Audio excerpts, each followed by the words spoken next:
See,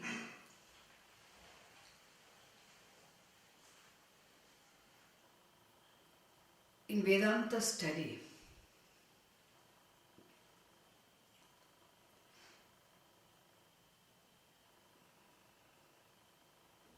when we are exposed in the very beginning, when you start listening, immediately sometimes some understanding takes place.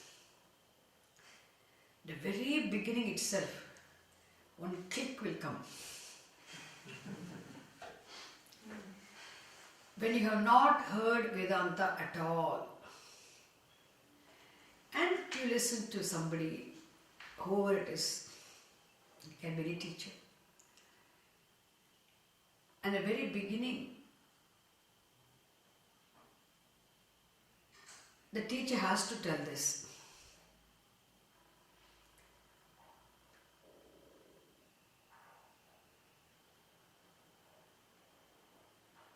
The teacher sometimes may remind you of the goal of life first.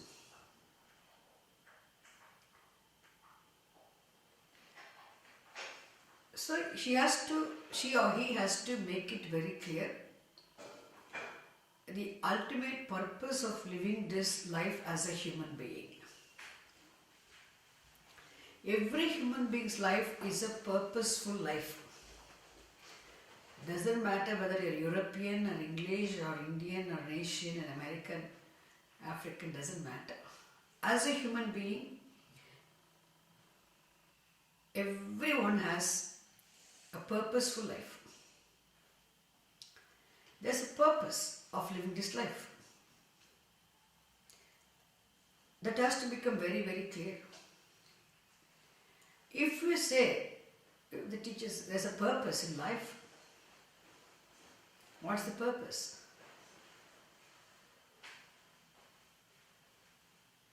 And there is an ultimate purpose, ultimate goal.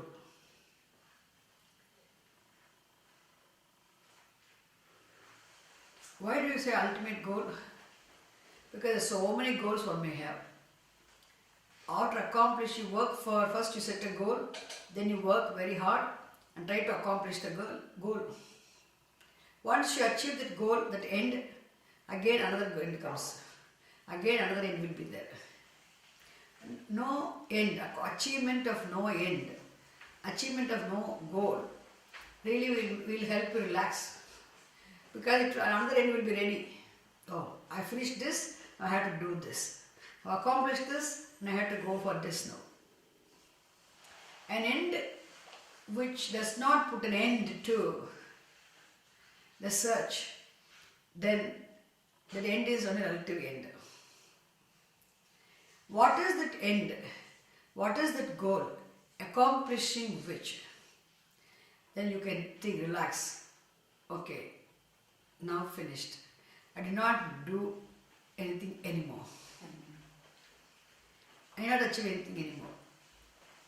If there is something which you achieve, that is the absolute end. So that absolute end, even though we are searching, all of us are searching for that goal, end, but not exactly knowing what you are searching for, you are searching.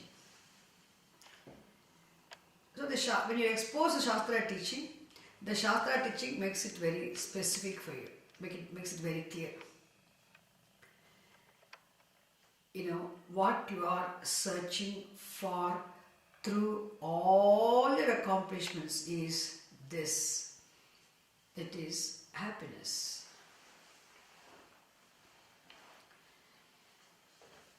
What does happiness mean? Being happy always, being happy everywhere, being happy with everybody is happiness. The definition of happiness. Then you have to ask the question, oh, being happy always. I'm not happy always. I'm happy but not always. Being happy everywhere. Oh, being happy everywhere. I'm happy some places, not everywhere. Being happy with everybody, definitely I am not happy with everybody. Which means being happy always, being happy everywhere, being happy with everybody is happiness. This is what is happiness. Which means if we understand this is what is happiness is, then none of us can say that we have happiness. We all have to accept the fact that there is unhappiness.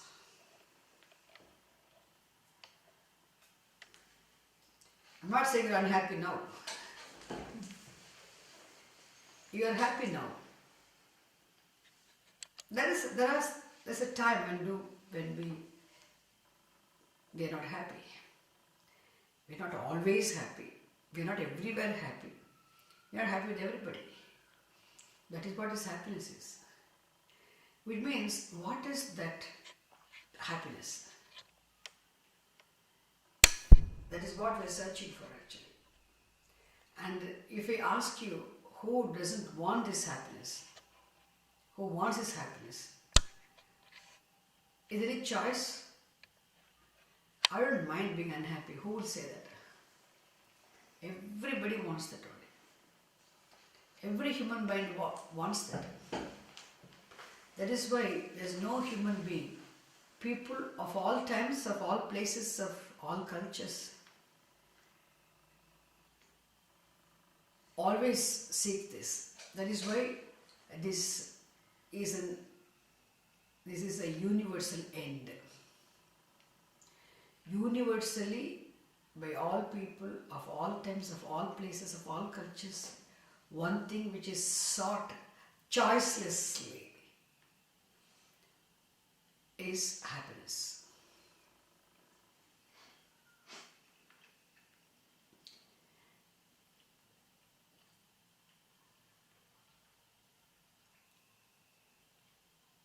So this any teacher has to say this.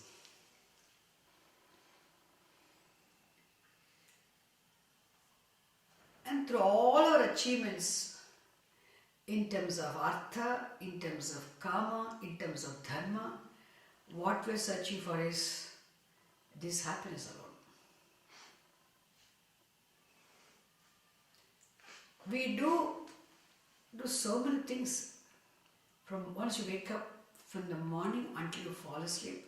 Every day we plan out our actions, work out our plans, and we do so many things. We plan, we scheme, we talk, we contact, we meet, we go out, we work, we earn, we shop, we come back, we enjoy, listen to music and watch television and meet people, attend parties and socialize, travel, go for holidays, break, all these things, whatever is possible, all possible things, read books, go to libraries, attend talks, attend seminars, attend conferences, what all things, whatever is possible on our part we do. All the time, work, slap, do. It is so much to keep us in good humor. Next, what next? What next? So, whatever we do, whatever we achieve, in order to feel secure, certain things make us feel secure. Then there's what is known by the term artha. We do enjoy pleasures. So whatever you pursue, whatever you accumulate, whatever you hold, whatever you want to possess, own, to be secure, to feel secure, is ultimately for your happiness.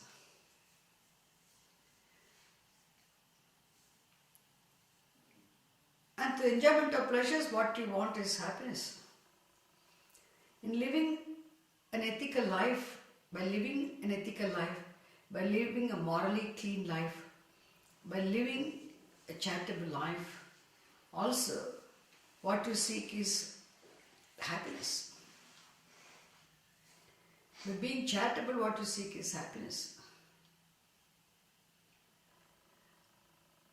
ultimately what you're searching for is happiness only. Therefore, even though we say the ends are four, there are four human ends, four human pursuits. Again, all the human pursuits have been thoroughly analyzed. Like how there are only three sources of obstacles, that fact cannot be improved upon. This also analysis of the human pursuits also is thorough, that it cannot be improved upon, it cannot be made better. There's no fifth pursuit. There are only four human pursuits. So whatever you do for you to be secure is artha.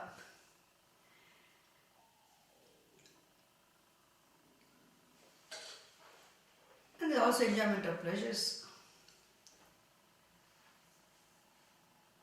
So ultimately everything is for happiness only. This the teacher definitely in the very beginning makes it very clear. And then the teacher has to reveal another fact. The teacher says, the teacher cannot say what the Veda scripture does not say. The teacher only reproduces, tells you what has been already revealed in the scripture, Vedanta. What the teacher has received from her or his teacher.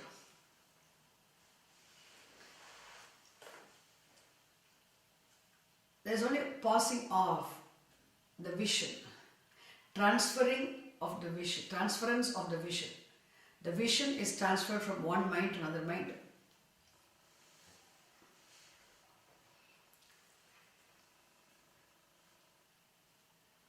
So that is where you come to know of fact that, oh, definitely this happiness is universally sought, absolute, choiceless end. Choiceless end. Then the teacher has to say, this happiness is one thing which cannot be attained. You need not attain also.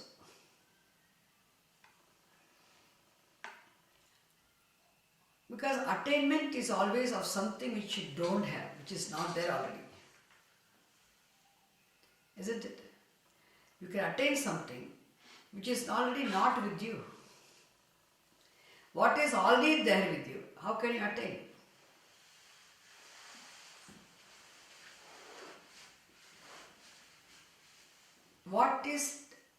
Whatever is object of attainment must be other than you, different from you, away from you. Only then attainment is possible. But here what is to be attained is not away from you, not different from you, other than you. It is really, you don't understand.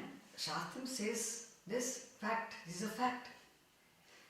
What you are searching for, every human being is addressed here. What you are searching for is happiness.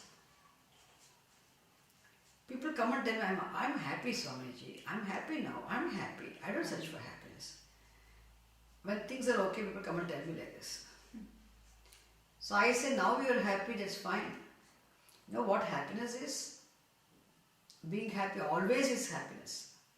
Are you happy always? Being happy everywhere is happiness. Are you happy everywhere? Being happy with everybody is happiness. Are you happy with everybody? Then you will think. Really, people always come and tell me, I'm very happy, I had no problems at all life. I'm very happy. What problems you're talking about? I'm happy. You don't even know what is being taught here.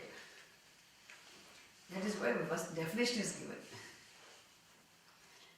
I don't deny that you are happy now. If you are not happy, you wouldn't have come to the class. I am saying Is there happiness on your part? Happiness means, that's why I defined being happy always is happiness. Being happy always is happiness means being happy everywhere is happiness. And being happy always everywhere means being happy with everybody is happiness. Is such a happiness there on your part? And you are searching for that happiness, and that happiness is what is implied by the word moksha. In Sanskritam, the word moksha, which means release, relief, freedom. So every human being is searching for moksha, always called muktihi. Muktihi is a feminine gender word. Moksha is a masculine gender word. And what you're searching for is this moksha only. Freedom only. Am I searching for moksha? Yes. We're searching for moksha, freedom. Freedom from something, freedom from this unhappiness. Freedom from sadness. Freedom from sorrow. Freedom from grief. Freedom from pains. Every human being is searching for this. This is a fact. It's not I am saying. This is a fact. This is where the scripture comes into the picture. Scripture has to poke its nose and tell you here. You are searching for happiness, and happiness is something you need not attain, you cannot attain. And you search. The whole life you search. The life's going to come in future also. You can search it throughout all your life. Search and search and search. Your search will be an endless search. Okay, unending search. Why? Because you can search for something and attain something with something away from you, distant from you, different from you. But you don't even know the fact that you are searching for happiness, and that happiness you are searching for is something not to be attained. Why? Because you are what you are searching for. You are what you are searching for. It is a very subtle fact. You are what you are searching for. You are happiness, fullness you are searching for. Somebody comes and tells, I sound like a mad woman. Any teacher who tells you will sound like a mad person.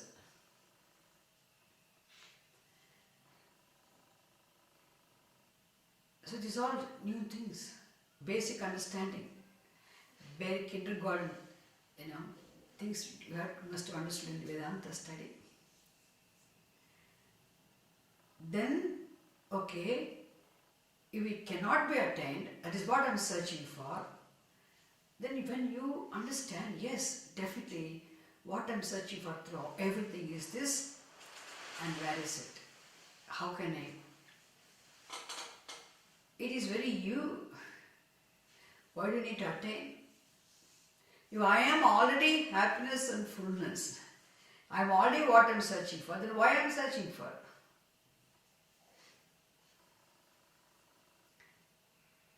Simple reason is what? You do not know that you are already what you are searching for. If I am already what I am searching for,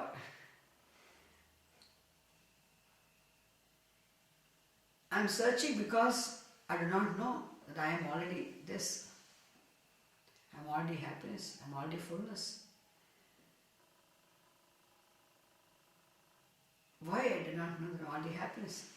Because that is where you first think you become exposed to your ignorance, okay? You expose your ignorance. What is that? You do not know even what you are. You do not know what you are.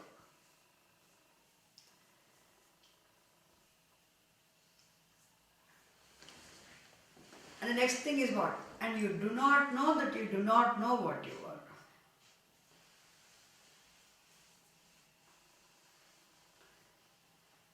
You do not know what you are. You do not know that you do not know what you are.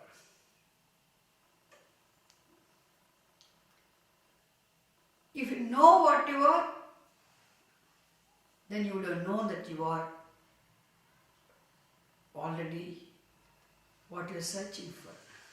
Very search will resolve.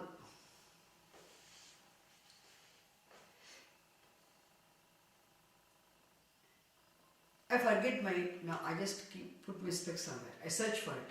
How long can I search? Until I discover it. So once I discover this fullness, I don't search for it. And if happiness is myself, I discover myself, then my search for happiness comes to an end. There's two things. In discovering what you are, your search for happiness comes to an end. You will stop searching for happiness. Which means you are happiness yourself. This is a very subtle fact. It means you need to know what you are.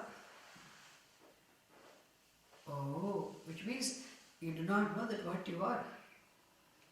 And you do not know that you do not know. This is the first thing you come to know to Vedanta is you have the knowledge of the ignorance. You have to have the knowledge of ignorance first, later on to have the knowledge of the knowledge. Isn't it? You must have the knowledge of your ignorance. That you do not know.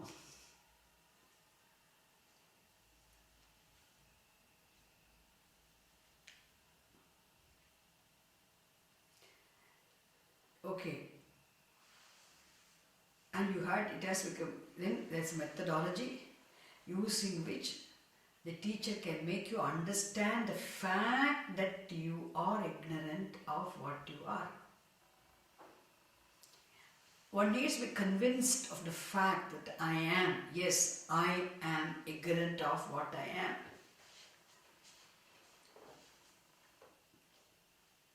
I do not know what I am. That has to become very clear. Even for a person to become clear that yes, I am ignorant of what I am, to understand this fact that I am ignorant of what I am, is a methodology. And when through that methodology, when you understand, you are helped to see what you are distinct, how you are distinct.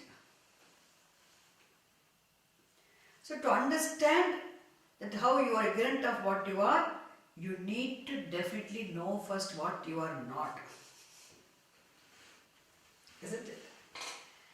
That to know, understand the fact that I am ignorant of what I am, I need to know what I am not. This is a very big lesson, a very kindergarten basic lesson. The first teacher makes you understand what you are not first.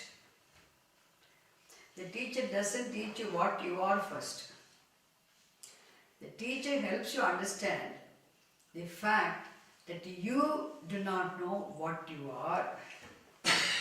And you do not know that you do not know what you are. And for you to understand the fact that you do not know what you are, she makes you understand what you are not first.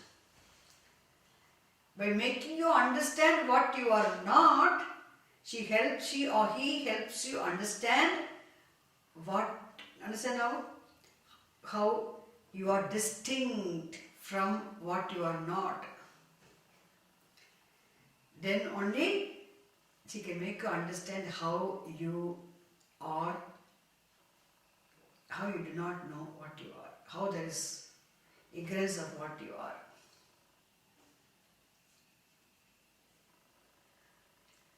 Then afterward the question comes, okay, I accept now.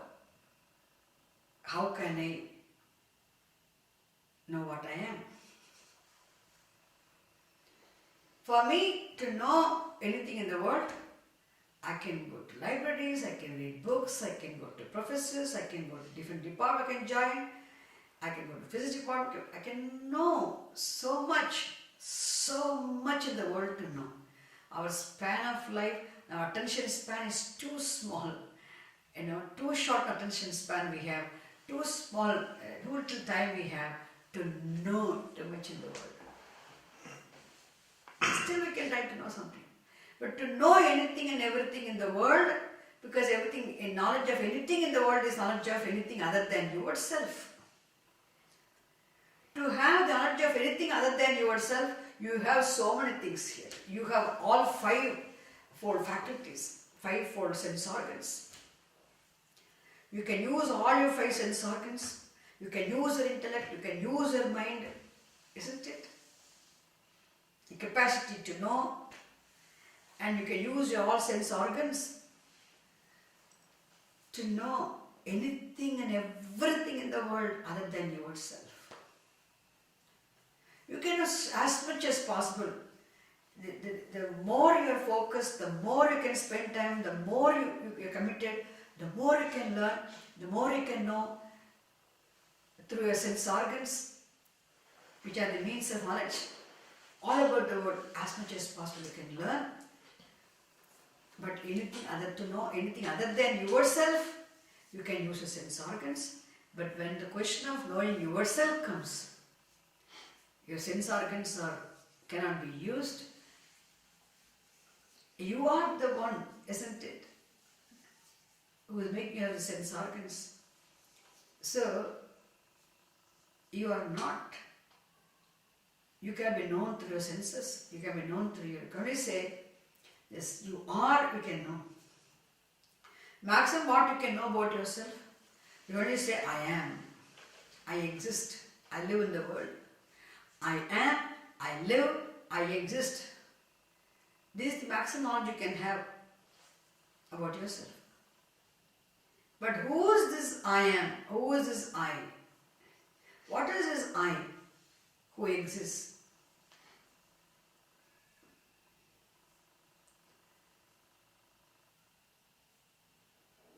To know your sense organs are not useful, for which you need another, as I told you, you need another means of knowledge. Only in this context you know your helplessness, you know your choicelessness, you have no choice. Happiness is your ultimate goal, choiceless end, and it is yourself. And you do not know what happiness is, because happiness and the self are not two different things, which means you do not know what you are. In discovering what you are, you discovered happiness. Your search for happiness will come to an end. Therefore, now to discover what you are, thereby to discover what happiness is, you need a means of knowledge. Without means of knowledge, no knowledge is possible. And here I said, to know you are the knower of the world, everything is known to you. Everything is evident to you. You are the knower. And for you to know, to know who the knower is, who this knower am I? Who am I, the knower? You need a different pramanam, excellent means of knowledge. Again, that is why the teacher has to tell you, come on, it is this Vedanta Shastram which is the means of knowledge. This is where you know the value of the study of Vedanta. Okay? Until now you may not know the value of study of Vedanta. Why do I need to study Vedanta? What is the purpose of studying Vedanta? It is universal scripture, because it is a means of knowledge of the universal end called happiness, implied by the term moksha.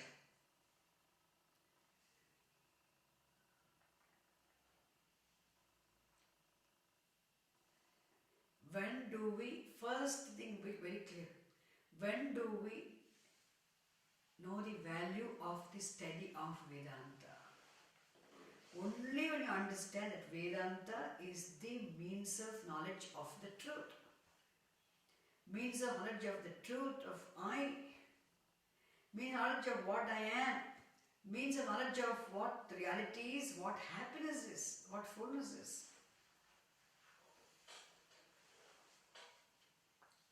I know how moksha, the happiness, is my choiceless end. How the knowledge of the self is my choiceless end.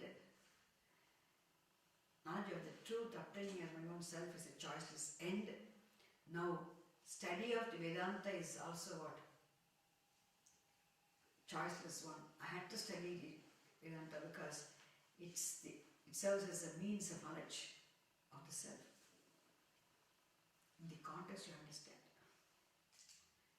Is it clear? People may ask, if I don't study Vedanta, don't you think I can attain jnana? I can attain knowledge? Don't you think I can discover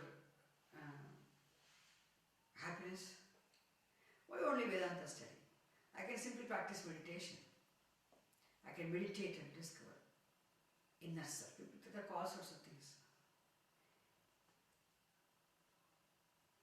Is Vedanta only means of knowledge of the truth? I'm not saying only means, but if there is any other, I know only one means. If you think there's any other means to discover the truth, you are most welcome to go and use it. Where is it? So Vedanta is the means of knowledge of the truth. When you are convinced of the fact, yes, what I am definitely, desperately searching for is this happiness of being happy always, everywhere and with everybody. This is my choiceless end. This is what actually I am searching through Artha Kama Dharma. Through all my pursuits, what I am searching for is this. This is what is freedom from limitations. And this Shastram says, I have faith in the words of this teaching. I have to trust the doctor. Whether I don't know anything about the medicine, the doctor prescribes the medicine. If I have to get down my illness, without any choice, I have to accept the medicine. I have to have it. I have to have the trust in the words of the doctor. I have to take the medicine.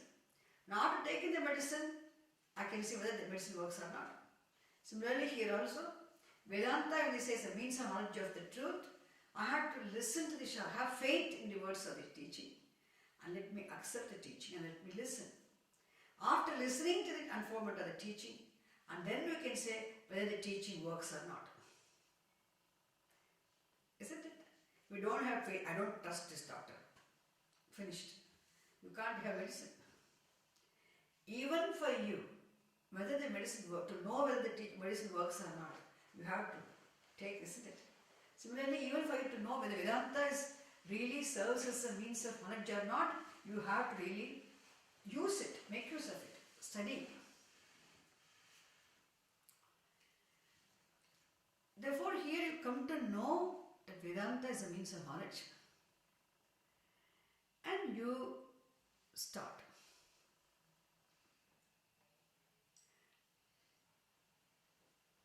Now you know the value of the study, you know the value of the knowledge, you know how knowledge is the choiceless end, because knowledge of the self is knowledge of what happiness is, and happiness is a choiceless end, which is otherwise called moksha.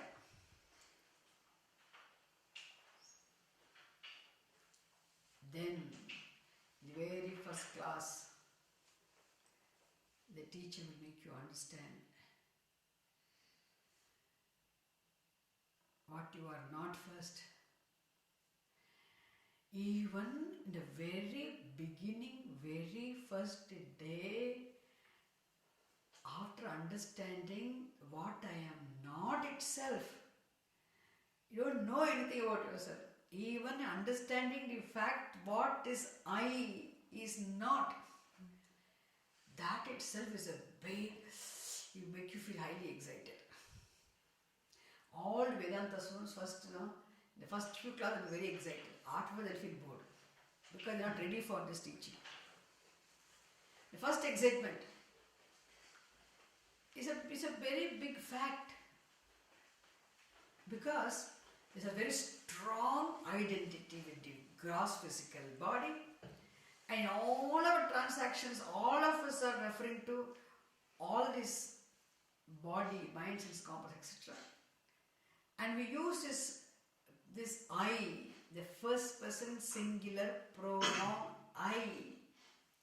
First person singular pronoun I in one pronoun used by all the human beings, any part of the world, to refer to one's own self. So I is the first person singular pronoun used by all the people all over the world to when they refer to one's own self.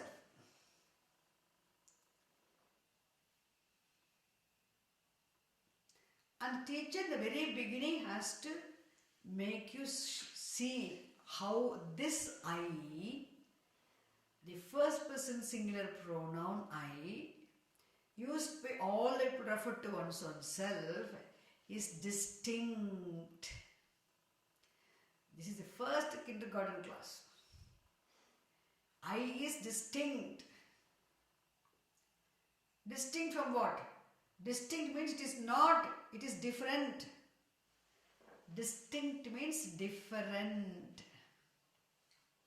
Not distant, not far, but very inseparably close, but still it is distinct.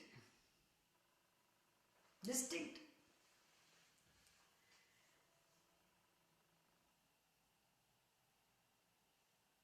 The teacher has to help you distinguish the I first. How does the teacher make you understand, help you distinguish the I from, distinguish the I? By helping you understand what I is not.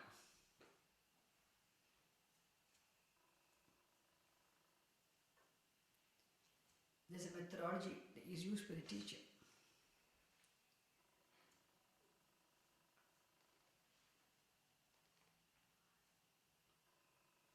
So I is distinct from anything and everything that is known.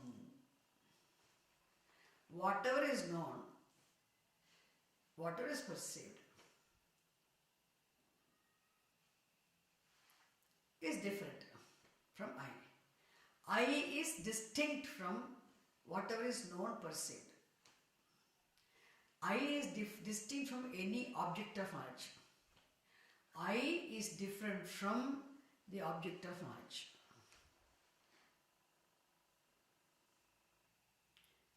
Why? Because I is a subject.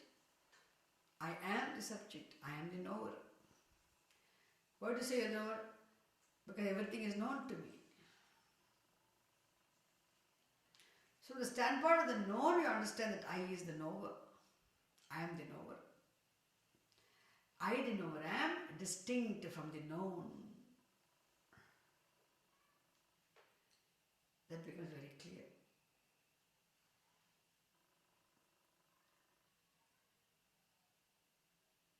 So every human being is, many factors put together is a human being. So many spare parts put together is a window. Many spare parts put together is a car. Many spare parts put together is every object here. Even this flower, there are many aspects put together as a flower.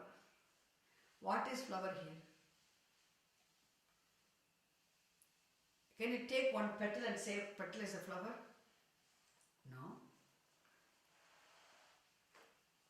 There is no flower without a petal, but flower is not a petal. Flower is not a stalk. Flower is not a leaf. Flower is not a stamen. Flower is not a fragrance. All of them together is what? One flower. Which means many aspects put together as a composition is an individual human being. So this is all basic kindergarten facts. We understand the very introductory Vedanta classes. A human being is a many aspects, put together. The composition of many aspects put together as a human being. So that is where we are helped to see. And this I, the first person singular pronoun, used by all of us to refer to our own selves, is what? Is distinct from this body. Why? Because anything known is an object of knowledge. And I am the knower. If knower is distinct from the known means, the first thing, what makes you feel excited is, the body is known. This is all kindergarten lesson Vedanta. The body is known. Is your body known or not? That is why all pains are known. The body is not known to you, you wouldn't know any pain. So body is known. Oh, which means this I, the knower am, not a gross, not a tangible, something which is there. Definitely, I don't know what this I is. I only know I am. I don't know what is I am, what is I is. There is knowledge I am, but there is no knowledge what this I is. But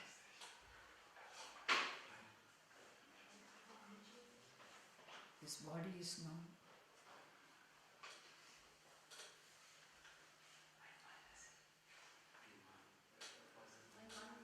So these are all the very basic things we understand in the very kindergarten Vedanta classes. Very easy. When you go, first the exciting thing is, we understand definitely the many aspects which put together. The human being is a composition of many factors put together. And here what you use is expression as the first person singular pronoun I, which is used by all the people to refer to one's own self, is definitely not, it's not just this, how the petal is not the flower. Even though petal forms part of the flower. But every petal is what? No, is not the flower.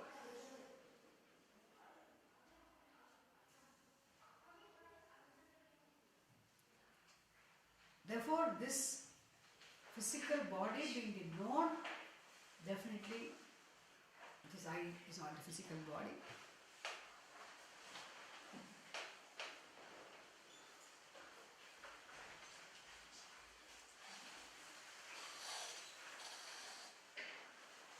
This is the first thing this is the most exciting thing. Understanding the first basic kindergarten step in Vedanta, first class, what people understand is, what makes people feel excited is, it's all very easy. And afterwards, the serious study is not there. We are simply knowing I am not the body. That is not Vedanta. That method is not Vedanta. You have to know what Vedanta is. All that is, there's only the truth. It's understanding the fact that this I is not the body. I is distinct from the body. I forms part of the body. I forms part of the body. Like petal forms part of the whole flower. I forms part of the whole individual. I is distinct from the body. Understanding this is Vedanta does not compete with this. So discovery of what is I is, the whole teaching is if why you're asked to discover what this I is, first of all you need to distinguish. If I ask you what this petal is, you have to distinguish the petal from the whole flower. If you ask you what this stamen is here, you have to take the flower. There's no stamen hanging around by itself anywhere. Stamen is always found as part of the flower only, isn't it? The whole flower, there are many aspects which all of them put together intelligently is the whole flower here. And you have to distinguish this stamen. If you take, please remove the stamen. You have to distinguish the stamen from the flower. Stamen is not distant from the flower, not far from the flower, not far from the petals. But at the same time, stamen is distinct from the petals which form the flower. Isn't it true? The same way, we don't need to physically do anything here. But cognitively understand it. Intellectually, yes, stamen is distinct from the flower. Without pulling, without tearing, without doing anything, just by seeing the flower as a whole flower, I distinguish the stamen. I understand it. Now, cognitively, I distinguish. I see this stamen is distinct from the whole flower, all the petals. Similarly, here also the understanding, the teacher makes you see the very first class, the very beginning itself, how this I, what you use all the time to refer to yourself. What is used by all the individuals to refer to one's own self is definitely not distant from the body, not distant from the mind, not distant from the sense organs, not distanceable at all. It cannot be distanced. It cannot be separated physically. It cannot be taken away separate, but still it is distinguishable. It is distinct from the rest of the aspects which form the human individual. And it's the teaching why you're asked to distinguish, why you're asked to we have to distinguish the I first. Then to distinguish the I, you have to see what this I is not. Why? Because this I is very abstract, subtle, not tangible form like this. Therefore, because it is subtle, imperceptible, isn't it? This I is distinct. You help to distinguish the I. You are taught what I is not first. Then you understand what I is not.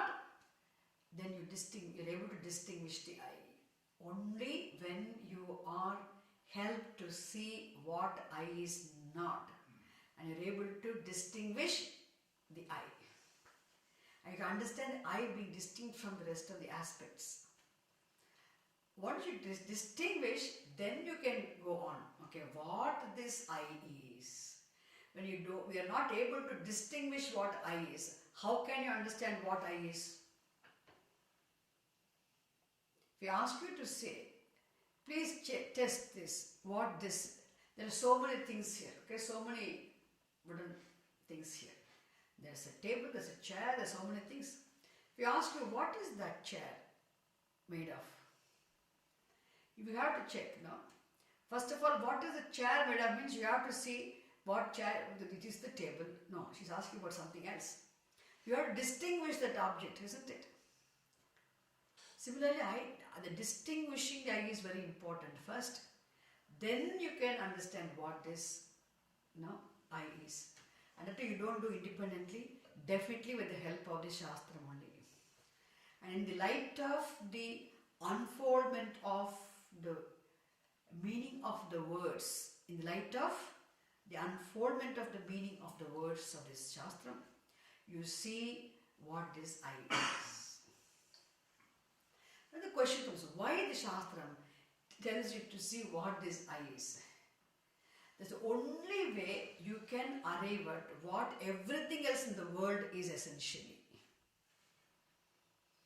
You can never know the truth. You can never know what this wall is. You can never know what this window is, what the tree is, what the world is, what the space is, what the air is, what this is, what that is, what the elements are, what the elementals are, what the living beings are. what non-living things are, what mobile beings are, what actions are, what results of actions are, what the laws which determine the results are.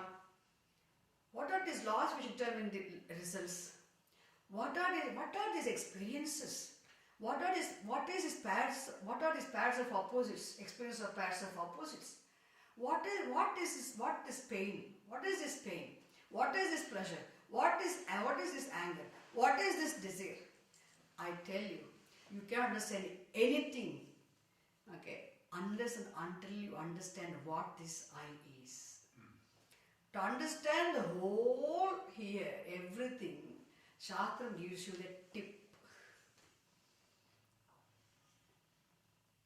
You first understand what this I is. Enough. Understand what I is, everything else becomes understood as it were. Is it clear? So not simply to say I am not the body. Vedanta study is not simply to say I am not the body. No. The purpose is different. Vedanta helps you understand how all that is there is only one truth. You have to arrive at that fact. Much subtler fact, the most abstract fact of all that is, it is only one truth. To arrive at that, Shastra begins here. People think Vedanta means people simply attend 1 or 2 classes and people say, I am not the body. This is not Vedanta teaching. It's much more. These are methods. They are analyzing only methods. Why Shastra tells this? And if you have to arrive at the truth of the whole, by arriving at the truth of what I is, and you need to first of all know how I is distinct, isn't it, from everything else? That's why the very first class, the very opening class, why this methodology is used. So instead of teaching Vedanta, I am just telling you why the methodology is used. We are analyzing the methods of methodology, teaching methodology. Is it clear now? I didn't teach today, not like the actual classes. I put differently. I put it differently so that you will know, isn't it? Why this method is used. Why Shastra tells you, but how the very beginning the teaching is different. What is the purpose? Okay, now I continue from where I left now. Next session, forget.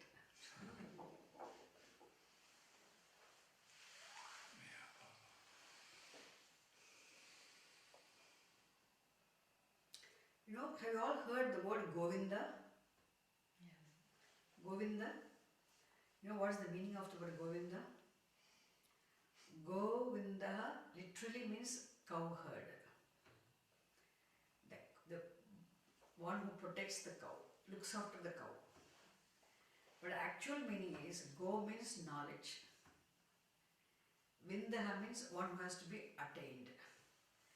So, the very word Govinda means the Lord who has to be attained through knowledge. Which means you can never attain the Lord physically. I go run towards the Lord and catch hold of His feet sitting on His lap. No, you can never do that. Lord has to be understood. The Lord is a fact to be understood. You can worship the Lord, you can pray to the Lord, but Lord is a fact to be understood. Isn't it? Therefore, one who has to be attained through knowledge is called Govinda. So Govinda, say Govinda. It's a small japa. This is for Peher.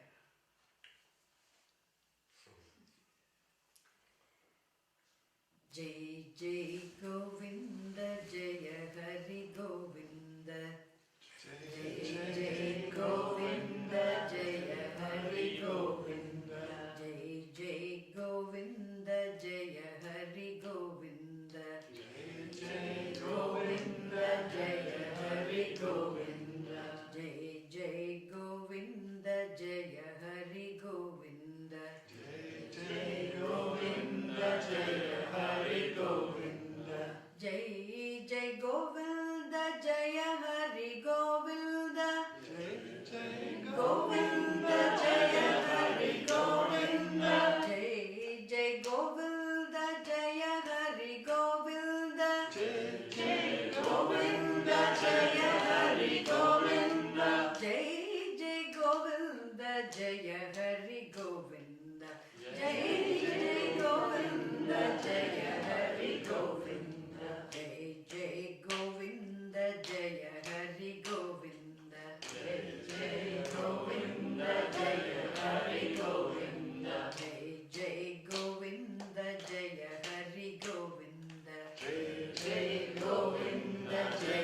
Jaya Hari Govinda. Jai Jai Govinda, Jaya Hari Govinda. Jai Jai Govinda, Jaya Hari Govinda. Jai Jai Govinda, Jaya Hari Govinda. Jai Jai Govinda, Jaya Hari Govinda. Jai Jai Govinda, Jaya Hari Govinda. Jai Jai Govinda, Jaya Hari Govinda. Jai Jai Govinda, Jaya Hari Govinda. Jai Jai Govinda, Jaya Hari Govinda. Jai Jai Govinda, Jaya Hari Govinda. Jai Jai Govinda, Jaya Hari Govinda. Jai Jai Govinda, Jaya Hari Govinda. Jai Jai Govinda, Jaya Hari Govinda. Jai Jai Govinda, Jaya Hari Govinda. Jai Jai Govinda, Jaya Hari Govinda. Jai Jai Govinda, Jaya Hari Govinda. Jai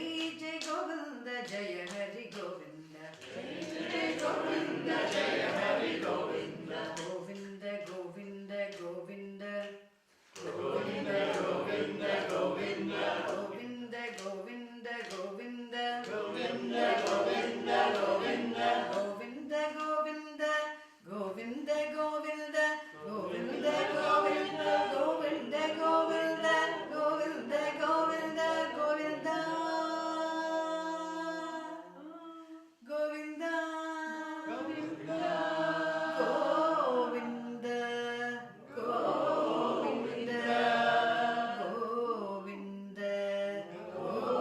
Govinda. Govinda.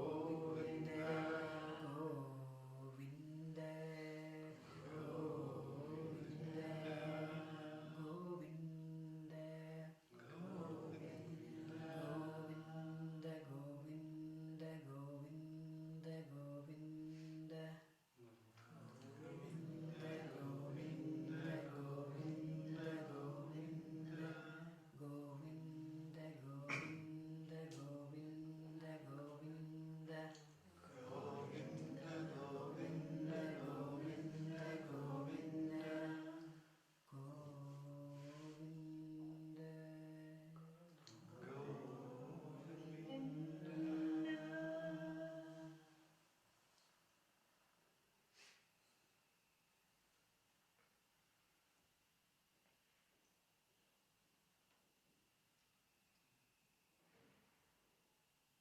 Om Purnamadah Purnamidam Purnat Purnamudachyate Purnasya Purnamadaya Purnamevavasishyate. Om Shanti Shanti Shanti. Hari Om Tat Sat. Shri Gurubhyo Namaha. Hari Om. So all of you please have lunch, a small break, we'll meet again.